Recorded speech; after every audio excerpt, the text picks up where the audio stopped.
Hello and welcome. My name is Afia Bradshaw. Today I'll be examining an article titled Thimerosal Exposure in Infants and Developmental Disorders. Firstly, I would like to talk a little about the background of vaccines. In the last century, the US infant and childhood mortality rates was an astonishing 20%. At the top of the list of infant and childhood killers were diphtheria, measles, smallpox, and pertussis. With the invention of the first smallpox vaccine in the 1970s, vaccines have contributed immensely towards increasing the health and well-being of the human population. From the protection of gasping songs by the whooping cough to the reduction of birth defects caused by the rubella vaccines, many major charitable organizations such as the Bill and Melinda Gates Foundation and the Rockefeller Foundation has supported the expansion of vaccine trials in the global arena. The World Health Organization launched the expanded program on immunizations in 1974.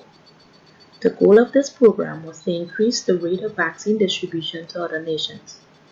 The effort spanned three decades and included the expansion of the 1960s and the 1970s smallpox campaigns. In the last decade, an overwhelming number of parents and community advocacy groups have voiced their concerns about the rise of neurodevelopmental disorders and more specifically autism and its connection with thimerosal-containing vaccines. Consequently, in 1999, the U.S. Food and Drug Administration, in coordination with the U.S. Public Health Service and the American Academy of Pediatrics, discontinued the processing and licensing of thimerosal-containing vaccines. In 2004, the Immunization Safety Review Committee of the Institute of Medicine rejected the causal relationship between vaccines and autism.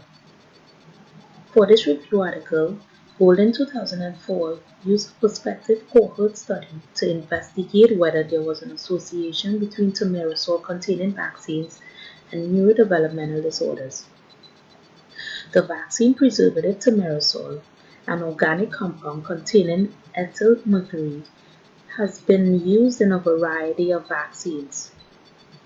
Another form of mercury which is closely linked to ethyl mercury is methylmercury, a compound that has been found to cause childhood neurodevelopmental disorders. Although there are speculations that ethyl mercury contains the same harmful effects on childhood development, evidence supporting the hypothesis have been limited and has not been replicated. Before thimerosal-containing vaccines were discontinued, the exposure for children up to 6 months of age could have amassed to 187.5 UGs a day. Currently, the new established standards for the safe use of thimerosal among the Environmental Protection Agency and the World Health Organization vary between 0.1 UG a day to 0.47 UG a day. The article utilized a cohort study by the name of Avon longitudinal study of parents and children. For this study, 14,541 women were recruited, and of the subjects, 13,617 had an offspring that survived to 12 months of age. The study was conducted between 1991 and 1992 in Avon, England. Approval was granted by the local Research Ethics Committee, and the main source of collection data came from questionnaires filled out by the mothers of the subjects. Data from questionnaires were collected periodically between 6, 18, 30, 47, 81, and 91 months. 25 questions with 5 subcategories including prosocial, hyperactivity, emotional symptoms, conduct problems, and peer problems were measured. Data was also utilized from the Bristol-based Child Health Surveillance data. A multivariate model was included using 9 confounders. These included birth weight, gestation, highest maternal education attainment, gender parity, household tenure, mid-pregnancy smoking, child's ethnicity, and breastfeeding for 3 months or more. The consumption of fish during the mother's pregnancy was also reviewed as another external source of mercury. Research was conducted using the first 3 doses of the diphtheria, tetanus, and pertussis vaccine at 3 to 6 months and incorporated the period between 6 and 91 months. The results of the study found that of the 13,618 eligible subjects, exposure was known for 12,556 subjects who had documents of all 3 doses of diphtheria, tetanus, and pertussis vaccines. Some of the subjects were not included due to less dose exposure or migration from the airborne area. None of the subjects in the study received vaccines containing higher doses of thimerosal, such as the influenza vaccine and the hepatitis B vaccine. The results also found that exposure at 3 months was associated with hyperactivity and conduct problems at 47 months, motor development at 6 months and at 30 months, difficulties with sound at 81 months, and speech therapy, special needs, and statementing at 91 months. After the results were adjusted for birth weight, gestation, gender, maternal education, parity, housing tenure, maternal smoking, breastfeeding, and ethnic origins, the researchers found that there was one result of 69 to be related to poor prosocial behavior at 47 months, caused by exposure to the vaccines at 3 months of age. There was an odds ratio of 1.12 and a 95% confidence interval of 1.01 to 1.23, compared with 8 results that still supported a beneficial effect.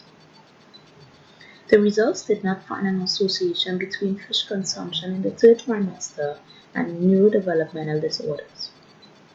The researchers concluded that there was no risk associated with thimerosal-containing vaccines and neurodevelopmental disorders.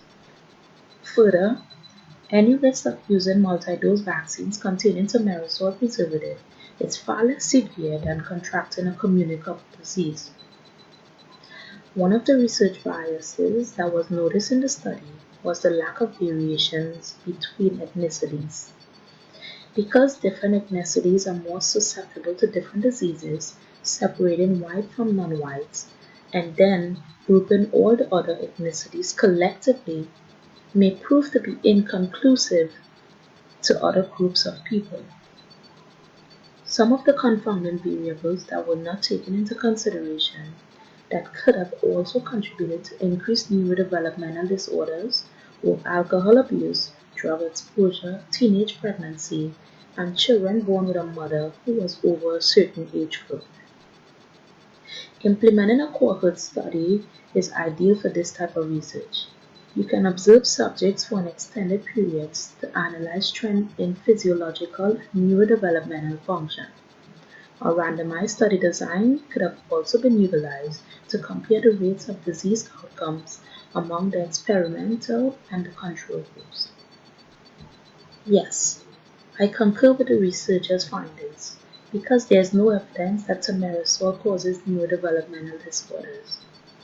Although methylmercury is linked to developmental disorders, the link between ethylmercury and methylmercury on the harmful effects of vaccines has yet to be established. In addition to this theory, numerous researchers in the field has continued to support the hypothesis that thimerosal-containing vaccines are not linked to neurodevelopmental disorders. Finally, vaccines prevent diseases in every population, and no one group is excluded from the negative effects caused by its underutilizations. We should all take advantage of this prophylactic intervention towards the fight for disease eradication. If not for ourselves, let's do it for our children. Thank you and have a wonderful day.